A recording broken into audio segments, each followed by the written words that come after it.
Today I'm going to look at which settings affect the RAW files in your Sony a7 series camera.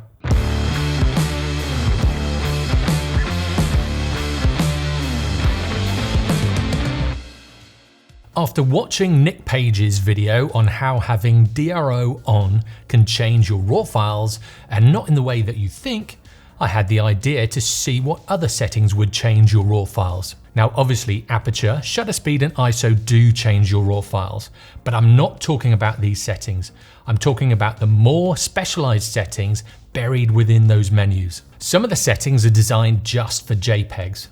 But like in Nick Page's video, sometimes when you do this, it changes the JPEG that you actually see on the back of the camera, and then this changes the histogram readout that you'll get on the back of the camera. So I want to see which ones affect your RAW files in this way, but I'm also going to look at ones that actually have an effect on your RAW file. I've run through the menus, taking a photo with certain settings on and then off. These photos aren't going to win any awards, but they will show if there are any changes within the RAW file itself.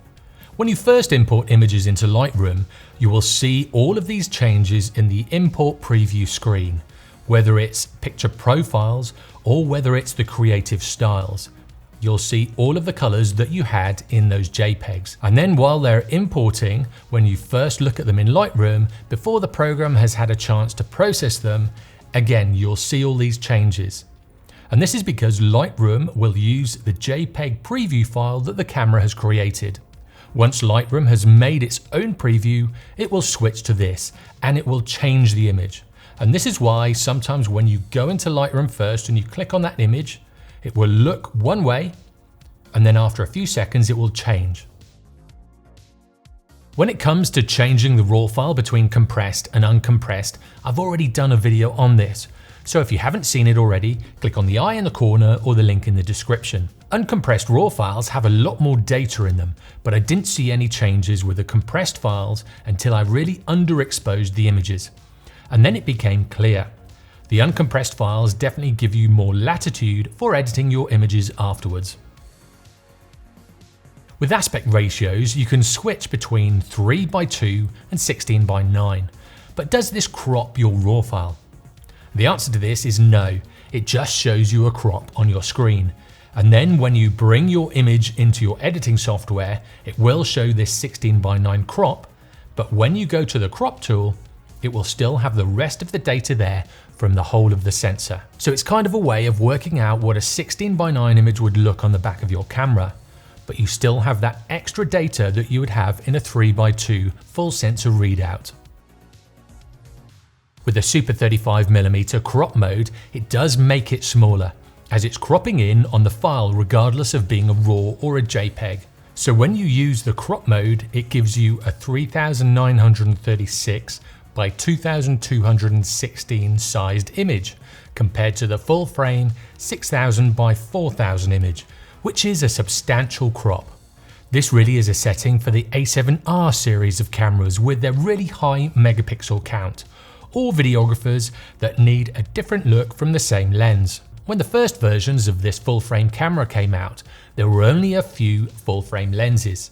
So they gave us this option so we could use the crop censored lenses on these cameras.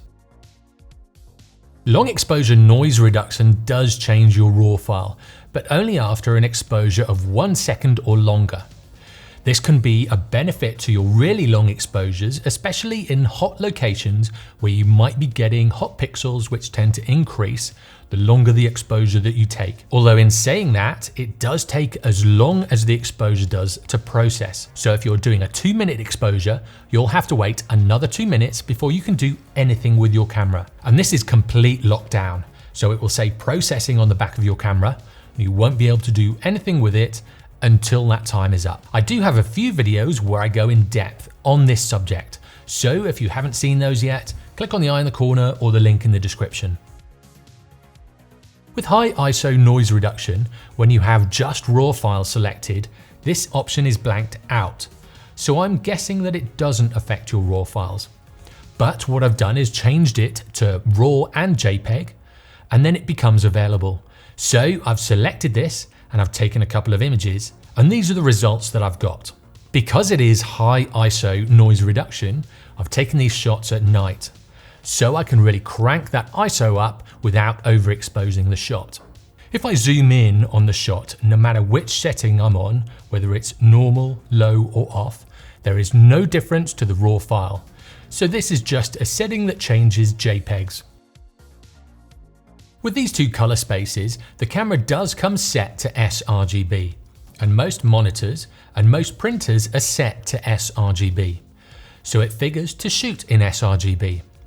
Adobe RGB does have a slightly wider color space, but if you don't have an Adobe RGB monitor and printer, there's no point using what you can't see in the first place. But let's take a look to see what happens to your images. I can't see any difference with these images. If I edit them aggressively and really push the images about, I still can't see any difference. However, if I had an Adobe RGB monitor, this might be different. It does record the file name differently, but that's all the change I could see. And for the record, I did forget to change this setting back. So I'm kind of glad there wasn't any changes, but all the files from this point onwards are labeled and are in Adobe RGB. In the Sony a7 series cameras, there's a setting called lens compensation. When you set the lens compensation on, you can see the difference when you have this on and off on the back of the camera. Here you can see I'm switching between the two different images and you can see the distortion change. But once you've imported them into your editing software of choice, the compensation is removed. You can see here all of the images are the same. So this, once again, is a JPEG only setting. With the DRO Auto HDR, I've already mentioned the video by Nick Page and the findings he had. If you shoot with this setting, it will affect your JPEG, but not your RAW file. However, if you have it on, it will make your JPEG brighter. So if you use histograms to set your exposure, the histogram reading is taken off your JPEG. So if the JPEG is brighter, when you actually change the settings and dial them in to have a good image and a good histogram, this will actually underexpose your RAW file. So this doesn't have a direct impact on your RAW file, but it's kind of a byproduct, and it means that you really need to watch the histogram and the JPEG on the back of your camera. Now this is what Nick found in his video, and this is what I have found as well. One other thing I found was when I switched between it on and off, the histogram changed, but the zebras didn't. I think this is because it's bringing up the shadows, but not changing the highlights. This is not an amazing find, but interesting nevertheless, and something to be aware of.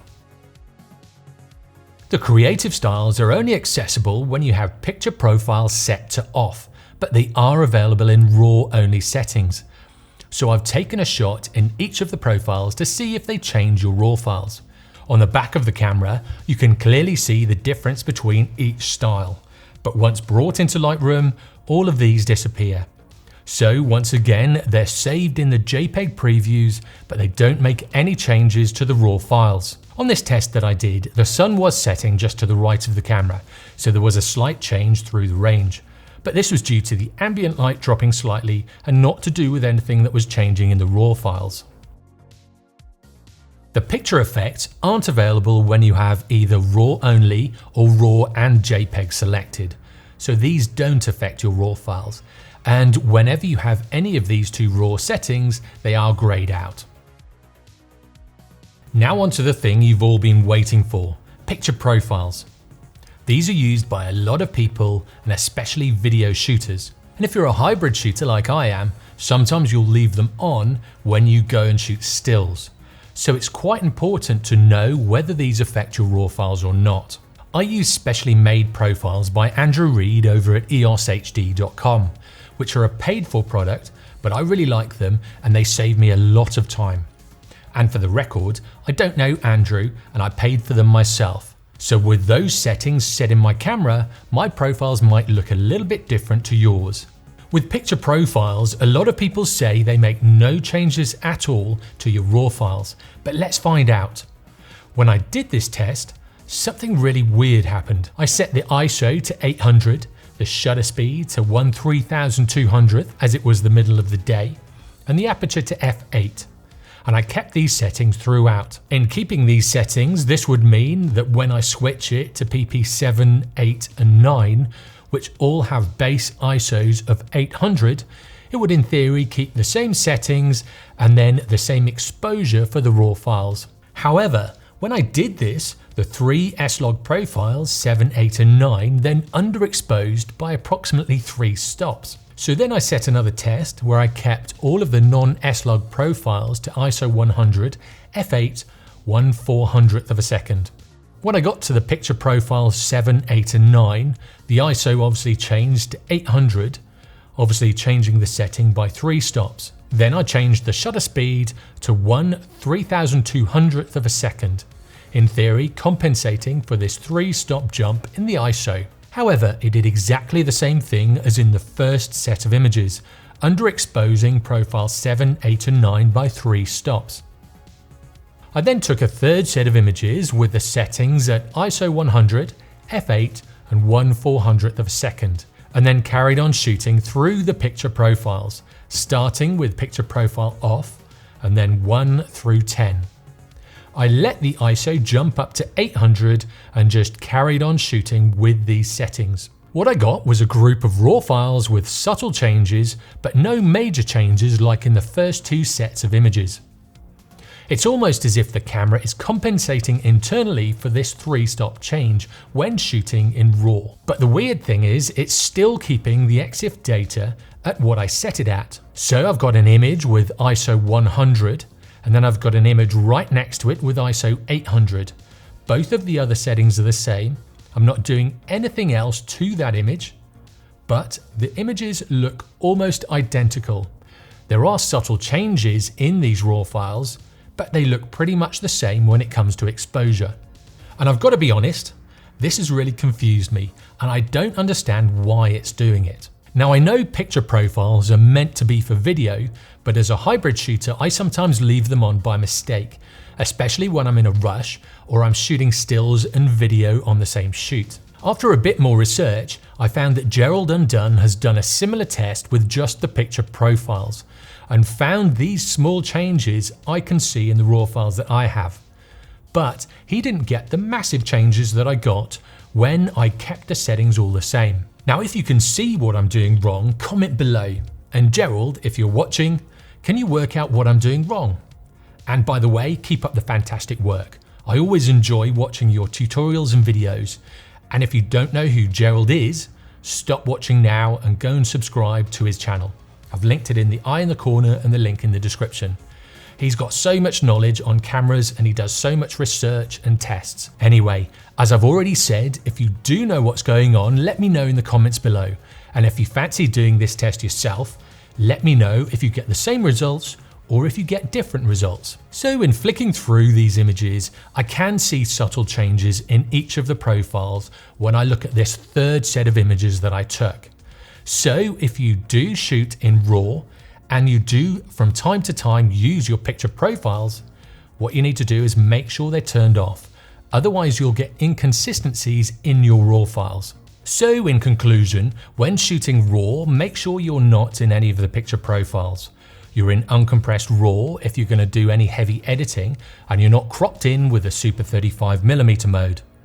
If you want to get rid of any long exposure noise, you can use the exposure noise reduction, but watch the colors on really long exposures over 8 minutes, especially in hot countries. If you have an Adobe RGB monitor and printer, by all means shoot in this color space, but if you don't, know that it won't make much difference at all. And then with DRO, I keep that off, but if you do shoot with it on and use your histograms, make sure you're not underexposing your RAW files. As for everything else like lens compensation, high ISO noise reduction and the creative styles, they're for people who shoot JPEGs only.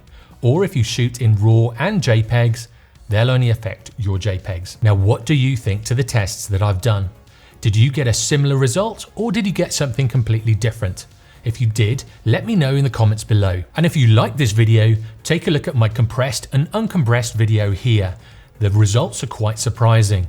And if you've already seen that, check out Nick's video on DRO settings here, or just even go and check his channel out.